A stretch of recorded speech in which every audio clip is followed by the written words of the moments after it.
जय माता दी। मेरे सभी प्यारे दोस्तों, मैं लक्ष्मी शर्मा बड़ों को चरण स्पर्श, छोटों को प्यार और बराबर वालों को दिल से नमस्कार करती हूँ।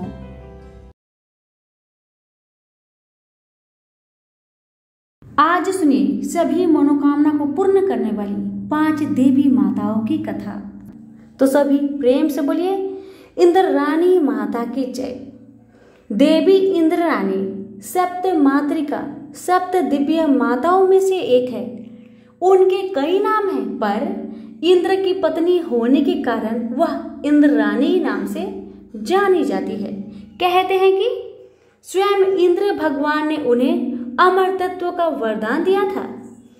सची असुर पुलोमन की पुत्री है, जिसे इंद्र भगवान ने युद्ध में परास्त किया था। असुर पुत्री होने के बाद भी सची अत्यंत सुंदर, पवित्र, दयालु और सम्माननीय है। इंद्र की तरह वह भी दिव्य सफेद हाथी ऐरावत की सवारी करती है। पौराणिक कथाओं के अनुसार रक्षाबंधन के त्योहार का प्रारंभ इंद्र और उनकी पत्नी सची से ही हुआ था। प्रारंभ में यह त्योहार भाई बहन के प्रेम का पर्याय नहीं था। एक बार देवों और असुरों के बीच घमासान युद्ध छिड़ा। उस युद्ध में देवराज इंद्र असुर राज से हार रहे थे। इंद्राणी चिंतित हो उठी। उन्होंने विष्णु भगवान से सहायता मांगी। विष्णु भगवान ने उन्हें एक पवित्र सूत्र दिया और उसे पति की कलाई पर बांधने के लिए कहा। इंद्र की सुरक्षा तथा उन्हें विजय दिलाने के लिए इंद्राणी ने विष्णु भगवान के कहे अनुसार ही वह सूत्र इंद्र की कलाई पर बांध दिया। फलतः इंद्र विजयी हुए। तभी से रक्षा के लिए सूत्र बांधने की प्रथा प्रारंभ हुआ। इंद्राणी के विषय में सर्वाधिक रोचक किंवदंती सर्प नहुस की कथा से जुड़ी हुई है। एक बार इंद्र को ब्रह्म हत्या के श्राप के कारण अपना राज्य छोड़कर तपस्या करने जाना पड़ा। उस समय धरती पर प्रतापी राजा नहुस का शासन था। उसने स्वर्ग को भी अपने अधिकार में ले लिया था। सत्ता के मद में आकर वह अत्यंत अभिमानी हो गया। उसकी इच्छा इंद्राणी से विवाह करने की हुई। दुर्बल ऋषि पालकी उठाकर धीरे धीरे चल रहे थे। छोटे कद के ऋषि अगस्त्य सबसे धीरे चल रहे थे। आतुर नाहुस ने उन्हें जोर से लात मारी और शीघ्र चलने के लिए सर्पा सर्पा शब्द कहे। ऋषि अगस्त्य ने उसे सर्प बन जाने का श्राप दे दिया। नहुस तुरंत सर्प बनकर स्वर्ग से धरती पर आ गिरा। तब तक श्रापवश तपस्या की अवधि पूर्ण कर इंद्र वापस लौट आए। उन्होंने अपने पाप का प्रायश्चित पूरा कर लिया था। उन्हें उनकी पत्नी इंद्राणी और उनकी राजगद्दी वापस मिल गई। तो प्रेम से बोलिए इंद्र देवता की जय, इंद्राणी देवी की जय। अब सुनिए माँ सरस्वती की कथा। हिंदू धर्म में देवी सरस्वती संगीत, कला, बुद्धि और ज्ञान की देवी मानी जाती है। कहते हैं कि उन्होंने गणेश भगवान को कलम और स्याही उपहार स्वरूप दी थी। लक्ष्मी की ही भांति सरस्वती भी त्रिदेवियों में से एक है। विद्या आरंभ करने से पहले सदा सरस्वती माँ को याद किया जाता है। सरस्वती को श्वेत रंग अत्यधिक पसंद है। वे श्वेत वर्णा है, श्वेत कलम पर विराजती है, श्वेत वस्त्र धारण करती है। श्वेत अष्टपिक की माला उनके हाथ में शोभती है। हाथों में वीणा धारण करती है तथा उनके साथ सफेद हंस सदा रहता है। कहते हैं कि प्रारंभ में सरस्वती नदी देवी थी। उनके नदी बनने के पीछे की कथा कुछ इस प्रकार है। एक बार ब्राह्मणों और क्षत्रियों के बीच घमासान युद्ध हो गया। इस युद्ध से सबको भस्म कर देने वाली वरवागिन का जन्म हुआ। वरवागिन में इतना अधिक तेज था कि संपूर्ण विश्व ही भस्म हो जाता। देवता इस बात से चिंतित होकर शिव और विष्णु की सहायता मांगने को गए। उन्होंने सुझाया कि देवी सरस्वती एक नदी के रूप में प्रकट होकर वरवागिन को ले जाकर समुद्र में डुबो सकती है। देवता अपना अनुरोध लेकर सरस्वती के पास गए। सरस्वती ने कहा कि यदि ब्रह्मा जी की अनुमति हो तो वह देवताओं की सहायता कर सकती है। हिंदू पौराणिक कथाओं में सरस्वती को ब्रह्मा जी की पत्नी बताया गया है। ब्रह्मा जी की अनुमति प्राप्त कर सरस्वती ब्रह्मलोक छोड़कर पृथ्वी पर आ गई। ऋषि उत्तांग के आश्रम में उनकी मुलाकात शिव जी से हुई। शिव जी ने एक पात्र में वरवागिन को सरस्वती को देते हुए कहा, पालस के पेड़ से नदी बनकर निकलो। फलतः सरस्वती पेड़ के साथ मिलकर नदी में बदल गई। यहाँ से बहती हुई वह पुष्कर की ओर बढ़ी और फिर पुष्कर से बहती हुई समुद्र में विलीन हो गई। अपनी यात्रा के अंत में उन्होंने वरवागिन को समुद्र के जल में डुबो दिया। भारत में ब्रह्मा जी के 6 मंदिरों में एक मंदिर पुष्कर में भी स्थित है।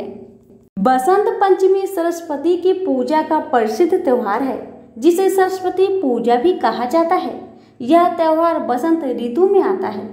सरसों के फूलने से प्रकृति पीले रंग में रंग जाती है। सभी लोग उस दिन पीले वस्त्र पहनते हैं। अपनी पुस्तकों, कलम, पेंसिल, वाद्य यंत्र को सरस्वती माँ के समक्ष रखकर उसकी पूजा करते हैं। सभी उनसे आशीर्वाद की अपेक्षा करते हैं। छोटे बच्चों को इस दिन लिखना भी सिखाया जाता है। प्रेम से बोलिए माँ सरस्वती की जय। अब सुनिए माँ पार्वती की कथा। देवी पार्वती हिंदू धर्म में एक प्रमुख देवी के रूप में जानी जाती है।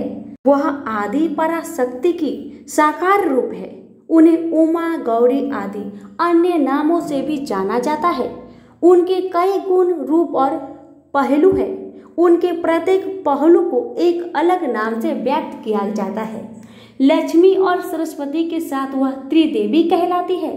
पार्वती जगत जननी पर ब्रह्मा स्वरूपनी है, क्योंकि वे आदि शक्ति है। पार्वती पर्वत राज हिमवान और रानी मैना की पुत्री तथा शिव भगवान की पत्नी है। शिव की पहली पत्नी सती ने ही पार्वती के रूप में पूर्ण जन्म लिया था। शिव को पति रूप में प्राप्त करने के लिए पार्वती ने वर्षों तक कठोर तपस्या करी थी। अंततः शिव अपने प्रति पार्वती की भक्ति और श्रद्धा को समझकर उनसे विवाह के लिए सहमत हुए। विवाह के पश्चात पार्वती अपने पति शिव के साथ उनके निवास स्थान कैलाश पर्वत पर रहने चली गई थी। बाद में उनके गणेश और कार्तिकेय नामक 2 पुत्र हुए। एक बार पार्वती ने गणेश को कहा, द्वार पर खड़े रहना और किसी को भी अंदर नहीं आने देना। गणेश ने माता पार्वती की आज्ञा का पालन किया। शिव बहुत दिनों के बाद घर लौटे। वे उस बालक को पहचान नहीं पाए। गणेश ने जब उन्हें अंदर नहीं आने दिया तो गुस्से में शिव ने उनका सिर धड़ से अलग कर दिया। माता पार्वती को जब यह पता चला तो वे विलाप करने लगी। उन्होंने शिव से अपनी पुत्र को शीघ्र जीवित करने के लिए कहा। शिव ने अपने गणों को सिर ढूंढने को भेजा। एक हाथी का सिर गणेश के धड़ पर जोड़ दिया गया और वे जीवित हो गए। पार्वती ने अपने पुत्र के लिए शिव से आशीर्वाद मांगा। गणेश सभी संकटों को हरने वाले विघ्नेश्वर के रूप में जाने गए। दुर्गा और महाकाली पार्वती की ही 2 सबसे प्रसिद्ध रूप है। ये दोनों उनके सौम्य रूप से अलग अत्यधिक कठोर है। संसार से बुराई के विनाश के लिए देवताओं ने मिलकर उनके इस रूप का आह्वान किया था। एक बार महिषासुर नामक दानव ने पूरे विश्व में तबाही मचा दी थी। उसकी शक्ति और मनमानी से देवतागण बहुत परेशान हो उठे थे। वे उसे रोक पाने में असफल थे। उससे युद्ध में पराजित होकर देवता चिंतित हो उठे थे। उन्हें चारों ओर अराजकता फैलने का भय था। उन्हें महिषासुर के विनाश के लिए एक शक्तिशाली नारी की आवश्यकता थी। 10 भुजाओं वाली पार्वती माँ दुर्गा के रूप में प्रकट हुई। सभी देवताओं ने मिलकर उन्हें अपने अपने दिव्य अस्त्रों से सज्जित किया। उसकी प्रत्येक भुजाओं में अस्त्र थे जिसमें विशेष शक्तियां थी। सिंह उनका वाहन बना। अपने वाहन पर आरूढ़ होकर वह महिषासुर के पास पहुंची। दोनों के बीच घोर युद्ध हुआ। युद्ध में महिषासुर की हार हुई। देवी लक्ष्मी और सरस्वती के साथ पार्वती हिंदू देवी देवताओं की त्रिमूर्ति को पूरा करती है। तो प्रेम से बोलिए माँ पार्वती की जय। अब सुनिए माँ लक्ष्मी की कथा। हिंदू धर्म की प्रमुख देवियों में एक लक्ष्मी है। वह धन, समृद्धि, वैभव, प्रेम, सौंदर्य एवं शांति की देवी मानी जाती है।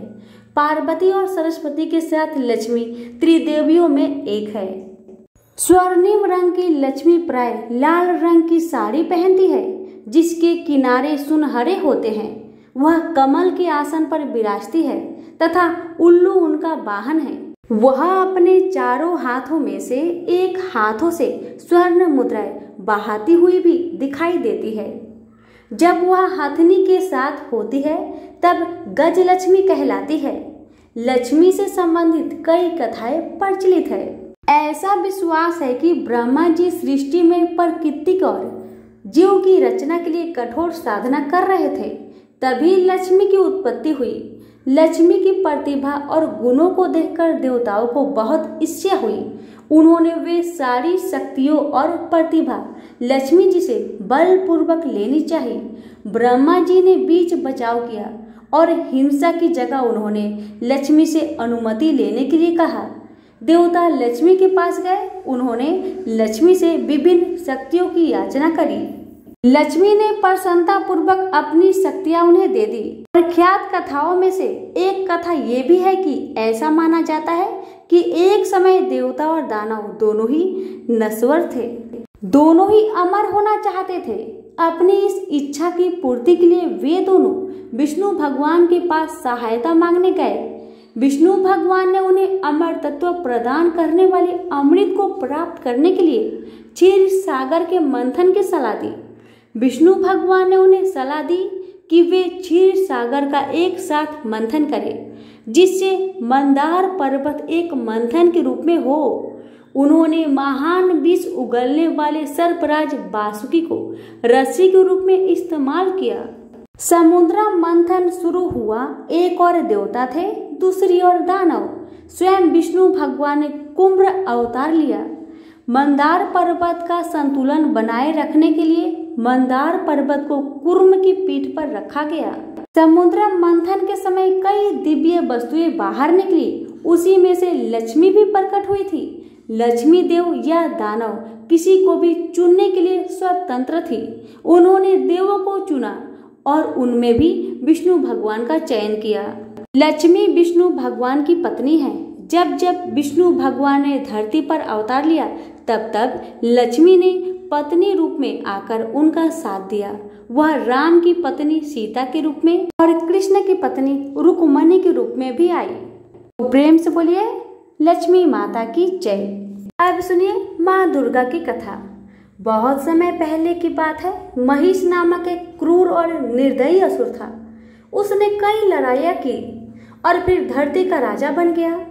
वह अत्यंत प्रसन्न था, पर अब वह स्वर्ग पर भी शासन करना चाहता था। महिष जानता था कि यदि उसने स्वर्ग को जीत लिया तो देवी देवताओं पर भी उसका शासन हो जाएगा और वह अपनी मनमानी कर पाएगा। इसके कारण देवताओं के साथ महिष का युद्ध छिड़ गया। कई दिनों तक युद्ध चला और अंत में देवता हार गए। महिष स्वर्ग पर शासन करने लगा। अब उसने सभी को परेशान करना शुरू कर दिया था। देवी देवता तथा मानव सभी लोग ने शिव भगवान से सहायता मांगी। शिव जी की कृपा से 10 हाथों वाली दिव्य तेज से भरपूर एक देवी प्रकट हुई। वह देवी दुर्गा थी। देवी दुर्गा ने सबकी रक्षा करने का वचन दिया। अस्त्र शस्त्र से सज्जित होकर देवी दुर्गा महिष के पास गई। महिष युद्ध में व्यस्त था। सभी को हराकर वह देवी दुर्गा से लड़ने आया। महिष ने अपना रूप बदला और एक भैंसा बन गया, पर देवी दुर्गा ने उसका सिर काट डाला। महिष को यह वरदान था कि यदि उसका रक्त धरती पर गिरेगा तो वह पुनः जीवित हो उठेगा। अतः वह जीवित हो उठा। पहले उसने शेर का रूप धरा और फिर हाथी का। बार बार उसका रक्त धरती पर गिरता और वह जीवित हो उठता। अंत में उसने फिर एक भैंस का रूप धर लिया। इस बार जब देवी दुर्गा ने उसका सिर काटा तो हाथ में पकड़े हुए अपने कटोरे में उसका रक्त ले लिया, जिससे रक्त धरती पर न गिर सके, और इस प्रकार महिषासुर का अंत हो गया। सभी देवी देवताओं तथा लोगों ने देवी दुर्गा का आभार प्रकट किया। तो सभी प्रेम से बोलिए दुर्गा माता की जय। हे माता रानी, आपकी कहानी कहने वाले पर, सुनने वाले पर, पुकारे भरने वाले पर, सभी के परिवार पर अपनी कृपा सदा बनाए रखना। तो सभी मिलकर बोलिए पांचों देवी माताओं की जय। कथा अगर अच्छी लगे तो दूसरों को शेयर करें और चैनल को सब्सक्राइब करके हमारे चैनल के साथ जुड़े रहे। धन्यवाद।